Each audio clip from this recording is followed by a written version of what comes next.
একটা কথা যেটা তোমাদের 8 বছরের বিয়ের ব্যাপারটা গোপন ছিল, তখন পর্যন্ত সুন্দরভাবে তোমরা সংসার করে গেছো, কোনো ধরনের কোনো ঝামেলা হয়নি? না, তো কারণ যখন কি তখন তো আমি বেবি নিতে চাইনি। আচ্ছা, ব্যাপারটা কি বেবি নেওয়ার Baby জন্য কে নাকি issue? বেবিকে নিয়ে লাইভে আসার জন্য? না না না, এটা নাকি ইস্যু তৈরি করেছে অন্য সে। কোনো বিষয় এর মধ্যে আছে? না, কোনো বিষয়ই নেই এখানে, শুধুমাত্র আমাকে যখন আমি জানালাম যে আমি কনসেপ্ট করেছি, আমার বেবি কনসেপ্ট করার পরে সাকিব আমাকে দুটো পথ দেখিয়েছিলেন, হয় বেবিকে অ্যাবর্শন করো, আদারওয়াইজ তুমি সংসার করো, আর যদি বেবি রাখো তাহলে ডিভোর্স নিতে হবে। তখন আমার শাশুড়ি তাকে বললেন যে বেবি পেটে থাকা অবস্থায় মুসলিম ধর্মে বা মুসলিম রীতিতে কোনো ডিভোর্স হয় না, তালাক হয় না, তার জন্য বাচ্চাটা হয়ে যাওয়ার পর তুমি ডিসিশন নিও। তো সেটাই নিয়েছে।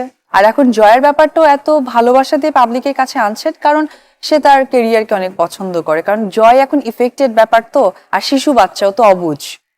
তোমাকে এই অবস্থায় এত স্বাভাবিকভাবে এত সুন্দর করে কথাগুলো বলছো, সেটা শুনে যেমন খারাপ লাগছে, দেখেও ভালো লাগছে। তুমি এখন অনেক স্ট্রং আছো। তোমার জায়গায় আমি হলে হয়তো বা আমি এত স্ট্রং না, এখন আমার আমার সাথে আমার একটা পরিচয় আছে, আমি একজন মা। আমার আমার সন্তানের থেকে পৃথিবীতে আমার প্রিয় কোনো কিছু নেই। যখন আমার সন্তানকে তারা অ্যাভয়েড করছে বা আমার সন্তানকে শত্রু মনে করছে, তাদের জন্য তো আমার কষ্ট লাগার কথা না।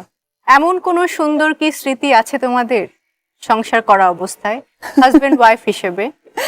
হ্যাঁ, আমরা হচ্ছে মোস্তফা কামাল রাজের একটা মুভি করেছিলাম, সম্রাট। ওই মুভিতে যেটা করেছিলাম, 31st নাইট আমরা করেছিলাম ফুকেটে। তুমি শাকিব খানের সাথে টানা কাজ করছো, তখন অন্য কোনো নায়িকার সাথে কাজটা শাকিব কম করতো, এবং এমনও হয়েছে আমরাও বিপদে পড়েছি, যেটা হচ্ছে শাকিব অপু শাকিব অপু শাকিব অপু ছাড়া কোথাও কাজ করে না। পূর্ণিমা হোক বা শাবনুর হোক বা যাই হোক, কেউই ধারের কাছে আর আসতে পারছিলাম না। অপুময় শাকিবময় ব্যাপারটা ছিল। তো সেই ব্লেমটা আজকে আমি তোমাকে করছি।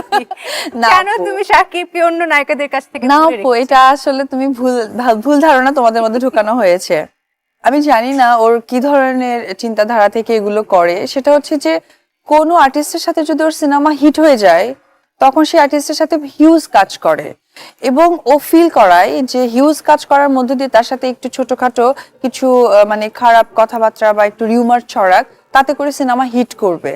যেমন আমি বলি, 2012 সালে কিন্তু আমি টোটালি বসা ছিলাম, একদম 12 থেকে 13 পর্যন্ত।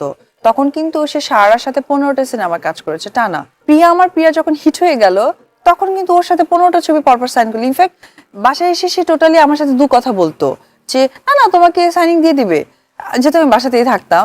আচ্ছা, আমি সাইনিং দিয়ে দিবে, তো কোন ডিরেক্টর? আচ্ছা খোকন ভাই। আচ্ছা, আমি খোকন ভাইকে ফোন করতাম, ফোন বলতো না ভাইয়া, আমি তো এখনো ওই ছবি নিয়ে কথা হয়নি, দেখছি। তুমি অফ হয়ে গেলে আর হ্যাঁ। সাহারার সাথে সে তখন একটা অনেক কাজ একটা না কাজ করলেন। তো সাকিবের ক্ষেত্রটা হচ্ছে এমন, যে আর্টিস্টকে দিয়ে একটু ভালো কাজ হয়, তখন তার ক্ষেত্রে মনে হয় যে ওই আর্টিস্টকে দিয়ে আরো 5-7টা করলে আমার কেরিয়ার, মানে মোরাল অফ দ্য স্টোরি যাকে বলে, যে যত কিছুই হোক, তাল গাছটা আমার যেমন, যত কিছুই হোক মাই কেরিয়ার থাকতে হবে। যেহেতু আমি তখন খোলা খাতা, অপু বিশ্বাসের নাম হচ্ছে খোলা খাতা, ওর পার্সোনাল ইস্যু বলে কোনো কিছু নাই।